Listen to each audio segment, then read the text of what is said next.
My grandfather grew up on a chicken farm outside of Krakow, Poland. He passed away a few years ago, at the age of 82. A few days before his passing on, due to an aggressive form of stomach cancer, he sat me down next to him in his old rocking chair and said in his familiar Polish accent, "After I took a boat to New York, I promised to leave this story behind." He didn't look up as he spoke to me, simply staring into his cup of black coffee. "It's been 70 years, and I must tell someone before I meet God. I was born in a small, quaint, empty town which, despite the Nazi occupation, still functioned. We lived in this 2-bedroom farmhouse, my father, mother, and my brothers Michael and Igor. I'm sorry you never got to meet any of them.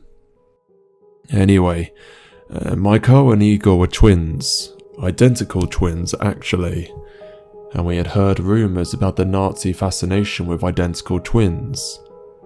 This forced us to be even more reserved, even though we already lived in a secluded part of the countryside, in the last occupied house in the town.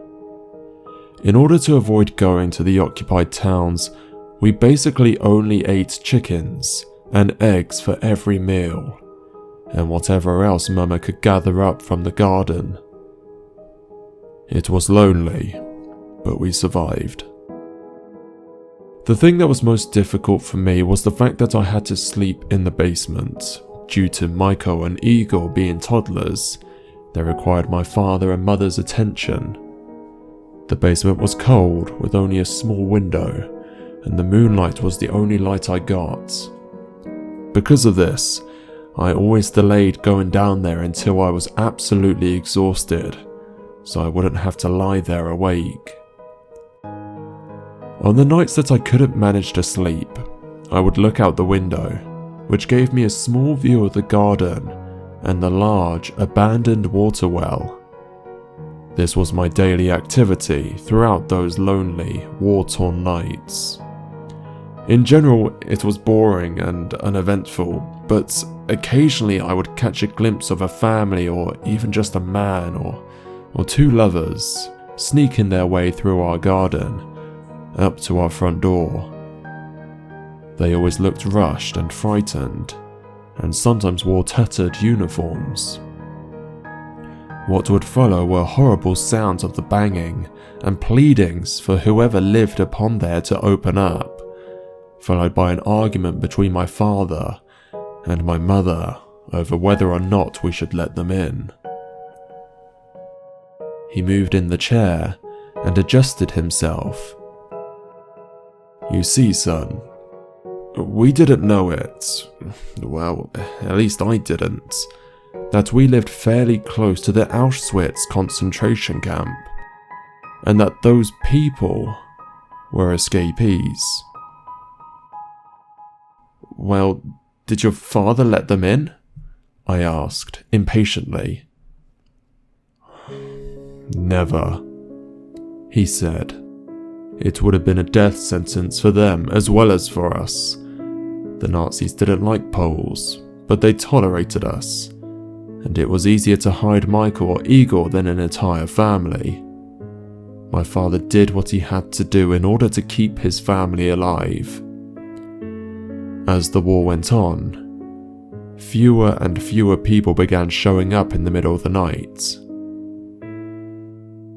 That's about the time our chickens and vegetables began to disappear.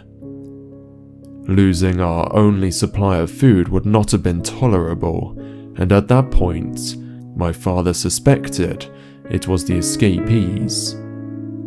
So, he built a fence around our property.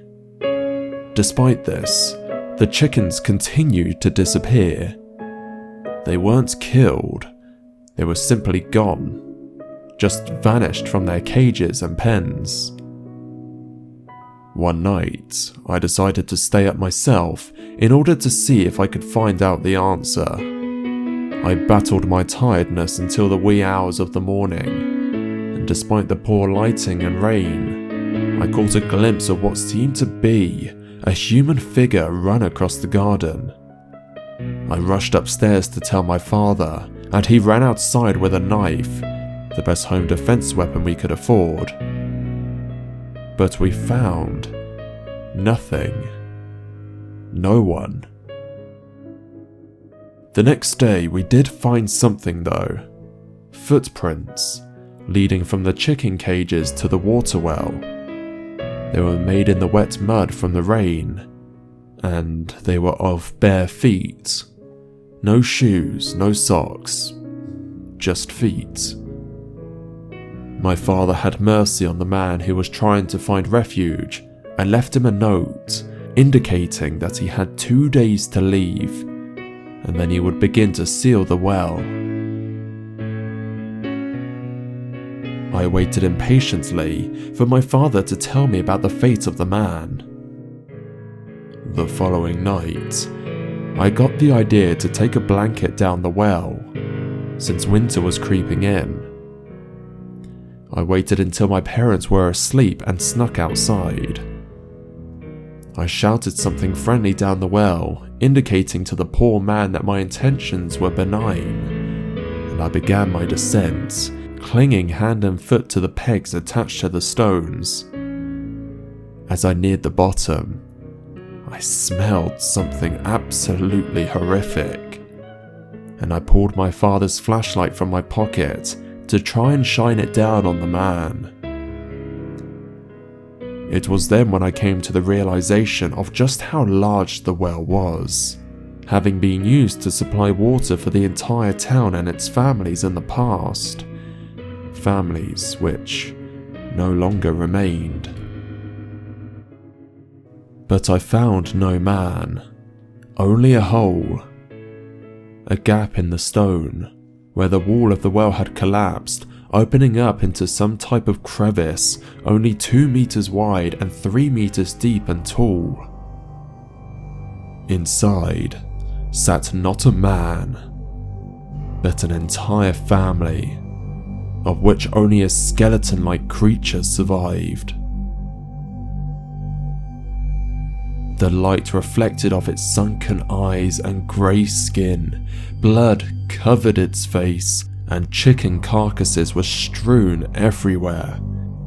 A pile of decomposing poultry beside a woman and what I suspected had been her son and daughter, children who couldn't have been much more than 5 years old. And they all seemed to have been dead for weeks.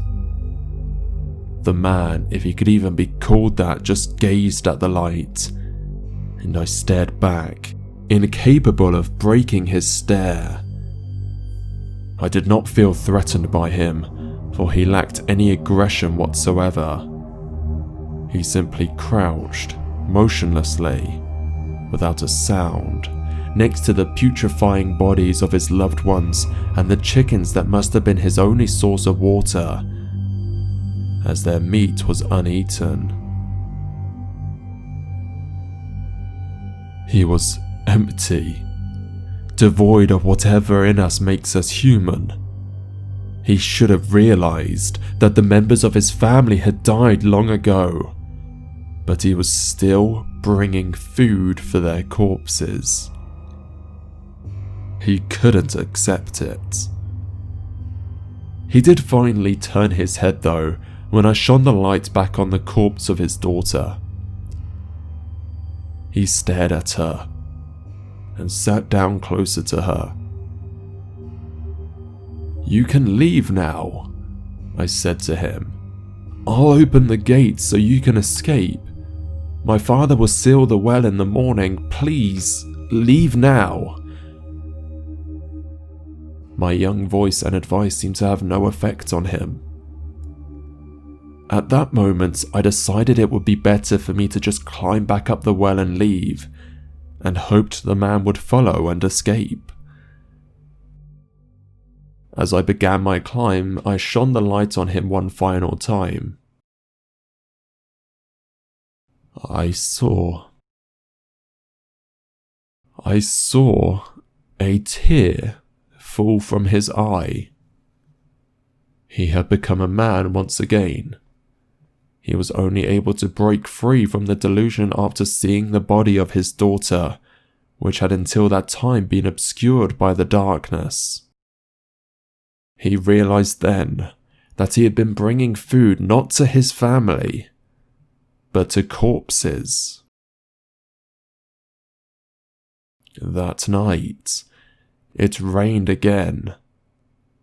But in the morning, when my father returned to seal the well, I found no footprints leading out of it.